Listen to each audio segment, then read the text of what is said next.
Hello everyone, welcome to supreme study point. मैं दीपक कुमार आप सभी का हिंदी व्याकरण की क्लास में बहुत बहुत स्वागत करता हूं। आज के इस वीडियो में हम लोग जानेंगे कि वचन किसे कहते हैं और वचन के कितने भेद होते हैं। इसमें आप टोटली वचन के बारे में जानेंगे, तो वीडियो को लास्ट तक बने रहिएगा। वीडियो पसंद आए तो लाइक कीजिए, चैनल पर पहली बार आए हैं तो चैनल को सब्सक्राइब कर लीजिए। चलिए वीडियो स्टार्ट करते हैं। सबसे पहले जानते हैं वचन की परिभाषा, यानी कि वचन किसे कहते हैं। तो वचन का शाब्दिक अर्थ सर्वनाम संख्या वचन होता है। संख्या वचन को ही वचन कहते हैं। वचन का एक अर्थ कहना भी होता है। संज्ञा के जिस रूप से किसी वस्तु के एक ही से अधिक होने का या एक होने का पता चले उसे वचन कहते हैं। अर्थात संज्ञा के जिस रूप से संख्या का बोध हो उसे वचन कहते हैं। अर्थात संज्ञा, सर्वनाम, विशेषण और क्रिया के जिस रूप से हमें संख्या का पता चले उसे ही वचन कहते हैं। तो यहाँ पर दो प्रकार का परिभाषा आपको वचन का मिल रहा है। जो आपको पसंद पड़े उसे आप कॉपी में नोट कर लीजिए और उसे याद कर लीजिए। जैसे लड़की खेलती है और लड़कियाँ खेलती है, यहाँ पर एक वचन होता है, यहीं पर बहुवचन होता है। कि जैसे एक लड़का खेलती है, यहाँ पर लड़कियाँ, कितना लड़कियाँ पता नहीं, यानी कि एक या एक से अधिक लड़के, मतलब कि 2 हो सकती है या 2 से अधिक हो सकती है। 5 लड़कियाँ खेलती है, 10 हो जाएगा, फिर भी हम यही बोलेंगे कि लड़कियाँ खेलती है, क्योंकि यह बहुवचन होंगे। शब्द के जिस रूप से एक या एक से अधिक का बोध होता है उसे हिंदी व्याकरण में वचन कहते हैं। दूसरे शब्दों में संज्ञा, सर्वनाम, विशेषण और क्रिया के जिस रूप से संख्या का बोध हो उसे वचन कहते हैं। जैसे फ्रिज में सब्जियां रखी हैं, तालाब में मछलियां तैर रही हैं। यहाँ पर क्या है, माली पौधे सींच रहे हैं, यानी कि ढेर सारे पौधे को सींच रहे हैं। कछुआ खरगोश के पीछे है, तो कछुआ खरगोश के पीछे है, यहाँ क्या है, एक वचन है। उपर्युक्त वाक्यों में फ्रिज, तालाब, बच्चे, माली, कछुआ शब्द उनके एक होने का तथा सब्जियां, मछलियां, पौधे, खरगोश शब्द उनके एक से अधिक होने का ज्ञान करा रहे हैं। अतः यहाँ फ्रिज, तालाब, माली, कछुआ एक वचन के शब्द है तथा सब्जियां, मछलियां, पौधे, खरगोश बहुवचन के शब्द है। अब बात कर लेते हैं वचन के भेद। तो वचन के दो मुख्यतः भेद होते हैं, पहला एक वचन और दूसरा बहुवचन। यही संस्कृत के हिसाब से अगर जाना जाए तो संस्कृत में 3 वचन हो जाते हैं, एक वचन, द्विवचन और बहुवचन, जबकि हिंदी में 2 ही होते हैं। आगे बात कर लेते हैं एक वचन की। एक वचन किसकी परिभाषा जानते हैं कि जिस संख्या शब्द के कारण हमें किसी वस्तु, व्यक्ति, प्राणी, पदार्थ आदि के एक होने का पता चले उसे एक वचन कहते हैं। संज्ञा के जिस रूप से एक व्यक्ति या एक वस्तु होने का ज्ञान हो उसे एक वचन कहते हैं। जैसे लड़का, लड़की, गाय, सिपाही, बच्चा, कपड़ा, माता पिता। यहाँ बहुत सारे उदाहरण आप पढ़ सकते हैं, ये सभी एक वचन का उदाहरण है। अगर आपको इस प्रकार का शब्द दिख रहा है तो वह एक वचन ही होगा। और कैसे जानेंगे कि एक वचन कौन है और बहुवचन कौन है, ये आगे देखते रहिए, वीडियो में आपको समझ आ जाएगा। अब चलिए हम आपको समझाते हैं बहुवचन की परिभाषा।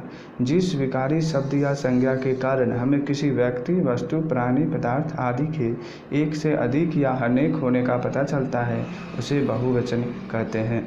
जैसे लड़के, गाय, कपड़े, टोपियाँ, यानी कि एक से अधिक है। यहाँ लड़के हैं तो 1 लड़के, 2 लड़के, 5 लड़के हैं, पता नहीं चलेगा, यानी कि 2 से अधिक लड़कियाँ हैं, है ना। तो 1 लड़का रहेगा तो बोलेंगे लड़का, जबकि 1 यानी कि 2 हो जाएगा तो फिर क्या बोलेंगे, लड़के। 5 रहेगा तो भी क्या बोलेंगे, लड़के। उसी तरह गाय, कपड़े, टोपियाँ, बहुत सारे उदाहरण हैं, आप इसे अच्छी तरह से देख सकते हैं। इस प्रकार से अगर कोई शब्द आता है तो वह बहुवचन कहलाएंगे। अब जानते हैं कि एक वचन और बहुवचन को कैसे पहचानें, या फिर एक वचन का बहुवचन कैसे बनाएं। एक वचन और बहुवचन के कुछ नियम होते हैं। आदरणीय या सम्माननीय व्यक्तियों के लिए बहुवचन का भी प्रयोग होता है, लेकिन एक वचन व्यक्तिवाचक संज्ञा को बहुवचन में ही प्रयोग कर दिया जाता है। जैसे गुरुजी आज नहीं आए और पापा जी कल कलकत्ता जाएंगे। यहाँ पर एक वचन और बहुवचन का प्रयोग संबंध दर्शाने के लिए समान रूप से किया जाता है। जैसे नाना, मामी, ताई, ताऊ, नाना, मामा, चाचा, दादा, दादी इत्यादि।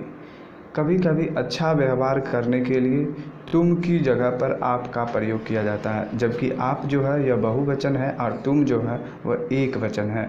जैसे आप कहाँ पर गए थे। वचन के कुछ शब्दों का प्रयोग हमेशा ही बहुवचन में किया जाता है। जैसे दाम, दर्शन, प्राण, आंसू, लोग, अक्षत, होश, समाचार, हस्ताक्षर, दर्शक, भाग्य के, इस सभी को बहुवचन में ही हर हमेशा प्रयोग किया जाता है। इसका एक वचन नहीं होता है। कभी कभी कुछ लोग बड़प्पन दिखाने के लिए वह और मैं की जगह वे और हम का प्रयोग करते हैं कि वे लोग गए, हम लोग नहीं गए थे, इस प्रकार का प्रयोग करते हैं। जैसे जब गुरुजी घर आए तो वे बहुत खुश थे, है ना। हमें याद नहीं हमने ऐसा कहा था। बचपन में पुल्लिंग के ईकारांत, ऊकारांत और दीर्घकारांत शब्दों का प्रयोग दोनों वचनों में समान रूप से किया जाता है। जब आप बचपन में रहते हैं तो आपको नहीं समझ में आता है कि हर्षिकार, दीर्घिकार या हर्षुकार, दीर्घकार का सही रूप से क्या यूज है। तो यहाँ से शब्दों का प्रयोग दोनों वचनों में समान रूप से किया जाता है। जैसे एक मुनि, 10 मुनि, एक डाकू, 10 डाकू, एक आदमी, 10 आदमी इत्यादि। अब बात करते हैं धातुओं की जाति बताने वाली संज्ञाओं का प्रयोग एक वचन में ही होता है। जितनी भी धातु रहती है धातु की जाति बताता है, यानी कि वह सोना है या चांदी है, तांबा है या लोहा है।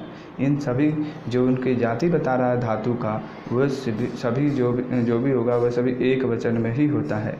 ज़्यादा समूहों का बोध करने के लिए समूहवाचक संज्ञा का प्रयोग बहुवचन में किया जाता है। ये तो आप अपने से जानते ही होइएगा। जहाँ पर ज़्यादा भीड़ लग जाता है उसे ही समूहवाचक कहते हैं। कुछ लोगों का समूह होता है, जैसे सेना हो गया, टीम हो गया, चौराहा हो गया, यहाँ सब पर भीड़ लगता है, ये सभी समूहवाचक है। तो विद्यार्थियों की बहुत सी टोलियाँ गई, ये सभी बहुवचन होगा। एक से ज़्यादा अवयवों का प्रयोग बहुवचन में होता है, लेकिन एक वचन में उनके आगे एक लगा दिया जाता है। जैसे राधा के दांत चमक रहे थे, मेरे बाल सफ़ेद हो चुके थे। उम्मीद करते हैं यह वचन का वीडियो आपको काफ़ी पसंद आया होगा। अगर पसंद आया होगा तो वीडियो को लाइक कीजिए। हमारे चैनल पर पहली बार आए हैं तो चैनल को सब्सक्राइब कीजिए। मिलते हैं एक नए वीडियो में।